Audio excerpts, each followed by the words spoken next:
Assalamualaikum warahmatullahi wabarakatuh. Perkenalkan, saya Tanzila Salma Maulita dengan NIM 20404210028 dari kelas Manajemen Rantai Pasok Reguler 6.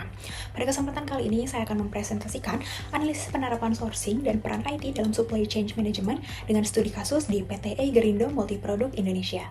PT Eigerindo Multiproduk Indonesia atau seringkali dikenal sebagai Eigerindo MPI merupakan perusahaan manufaktur dan retail asal Bandung, Jawa Barat yang menyediakan peralatan dan perlengkapan alam terbuka bagi para penggiat alam. Didirikan oleh Bapak Roni Lukito di tahun 1989, perusahaan ini memiliki visi to be a blessing company in lifestyle business. Perusahaan ini memberikan semangat berkelanjutan dan menyajikan kepuasan yang penuh pengalaman bagi para pelanggannya. Jaringan distribusi sebanyak 265 toko tersebar di 37 kabupaten kota di seluruh Indonesia. Dan juga perusahaan ini telah memiliki toko luar negeri pertama yang berada di Interlaken, Swiss di bawah kaki Gunung Eiger. Seperti diketahui, nama Eiger sendiri terinspirasi dari salah satu nama gunung di Swiss, yakni Gunung Eiger yang mana merupakan gunung ketiga yang sulit untuk didaki di dunia. Perusahaan ini memiliki komitmen yang disingkat menjadi Eiger, seperti yang dijelaskan di bawah, dan juga memiliki satu inisiatif bertajuk Eiger Green dengan goals adanya Eiger Sustainability Roadmap, di mana goals ini adalah untuk memberikan dampak dari aktivitas operasional perusahaan dan relasinya yang memiliki dampak terhadap lingkungan dan juga masyarakat. Komitmen ini juga ditujukan sebagai upaya untuk mendukung Sustainable Development Goals atau SDGs. Penerapan sourcing di perusahaan ini tercantum dalam program Eigen Sustainability Sourcing atau ISSC, yang mana merupakan suatu rangkaian supply chain yang memiliki progres dari penggunaan bahan baku produk yang ramah lingkungan, proses produksi dengan cara yang bisa memberikan manfaat dan mengusung hak asasi manusia, dengan adanya diversity dan juga pelibatan semua pihak untuk mendukung pengurangan limbah dari produk yang cacat.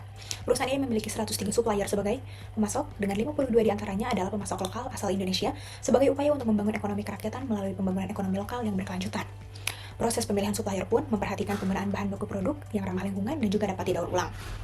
Perusahaan ini juga memiliki satu program yakni Sustainable Minimum Requirement Tools sebagai penilaian supplier melalui due intelligence guna mencegah dampak negatif dari praktik bisnis dan juga tata kelola ketenagakerjaan dan lingkungan para supplier yang tidak menerapkan sustainability.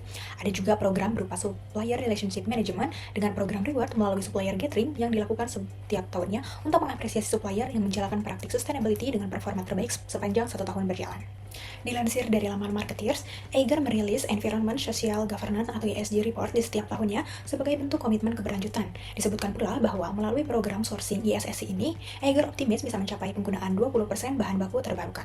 Selanjutnya, penerapan IT dalam supply chain management disebutkan bahwa perusahaan ini memiliki SAPL in One IS Retail atau Industry Solution for Retail sebagai tulang punggung sistem IT di perusahaan, sehingga kinerja supply chain management perusahaan tetap berada di performa tertinggi.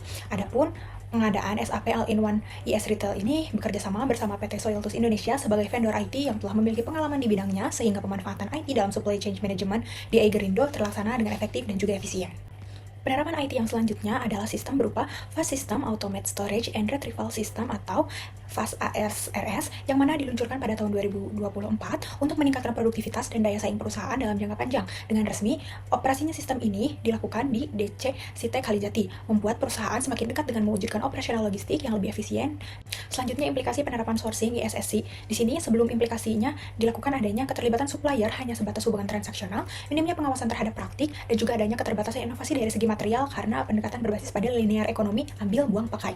Adapun implikasi sesudah penggunaan ISSC ini adanya kolaborasi atau hubungan strategis antara perusahaan dan supplier, adanya keselarasan bisnis dan sosial antara perusahaan dan supplier sehingga adanya konsep share value creation, dan juga adanya peningkatan kinerja sustainability perusahaan menjadi proses pencapaian goals ataupun tujuan yang akan dicapai oleh Eigerindo. Untuk implikasi pemanfaatan IT SAPL in One S Retail berbasis HANA ini, sebelum implikasinya adanya keterbatasan visibilitas data yang real time mengenai stok dan juga proses supply chain yang kurang terintegrasi, serta adanya kesulitan melakukan forecasting mengenai perencanaan kebutuhan karena adanya data yang kurang akurat.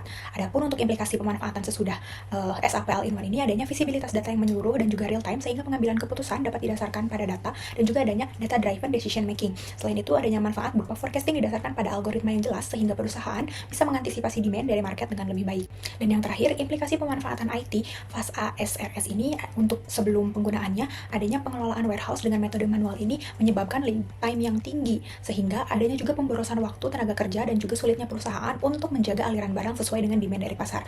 Selain itu, adanya juga keterlambatan informasi yang menyebabkan data stok yang kurang akurat dan juga pengambilan keputusan menjadi kurang optimal. Namun, sesudah pemanfaatan FAST ASRS ini, adanya manfaat berupa peningkatan efisiensi operasional sehingga cycle time dalam pengelolaan warehouse menjadi lebih efektif dengan konsep just in time, Adanya juga optimalisasi ruang dan kapasitas penyimpanan di warehouse yang meningkatkan optimisasi warehouse layout tanpa harus memperluas area warehouse, dan juga adanya manfaat berupa peningkatan produktivitas perusahaan dengan konsep human factors engineering sehingga perusahaan bisa meningkatkan efisiensi tenaga kerja. Adapun kesimpulan dari penerapan sourcing dalam supply chain management dan juga penerapan IT dalam supply chain management di PT Eigerindo ini, adanya pelaksanaan sourcing ini berbasis sustainability atau berkelanjutan, sehingga perusahaan tidak hanya fokus pada transaksional pemberian kualitas bahan baku tinggi, tetapi juga menekankan aspek environment, sosial, dan juga governance yang mendorong supplier untuk sama-sama berkembang menjadi satu ekosistem perusahaan yang mendorong SDGs. Adapun penerapan IT dalam supply chain management ini menjadi bukti bahwa perusahaan melek terhadap teknologi sehingga adanya peningkatan visibilitas, integrasi data, serta proses decision making yang berbasiskan pada data yang sifatnya real time. Maka dari itu, efisiensi operasional perusahaan dapat meningkat, berkurangnya resiko supply chain, dan juga meningkatkan competitive advantage perusahaan yang bisa mendongkrak reputasi perusahaan ke depannya. Yang pertama, adanya rekomendasi untuk melakukan evaluasi secara berkala guna memastikan program sourcing dan juga penggunaan IT yang telah diadopsi masih relevan dan juga tepat untuk digunakan sesuai dengan kebutuhan perusahaan. Yang kedua, transparansi dalam pelaporan ESG baik dari sisi internal maupun eksternal perusahaan sebagai upaya untuk mendukung kepercayaan stakeholder dan juga memperkuat posisi perusahaan sebagai industri yang ramah lingkungan. Dan yang terakhir, adanya investasi berkelanjutan terhadap sumber daya manusia di perusahaan, terutama dalam hal digital, data analis, serta adanya sustainability management agar perusahaan tetap bisa adaptif menghadapi perubahan kondisi internal maupun eksternal perusahaan. Oke, mungkin cukup sekian yang dapat saya sampaikan pada kesempatan kali ini. Terima kasih atas perhatiannya. Wabillahi taufiq wal hidayah. Wassalamualaikum warahmatullahi wabarakatuh.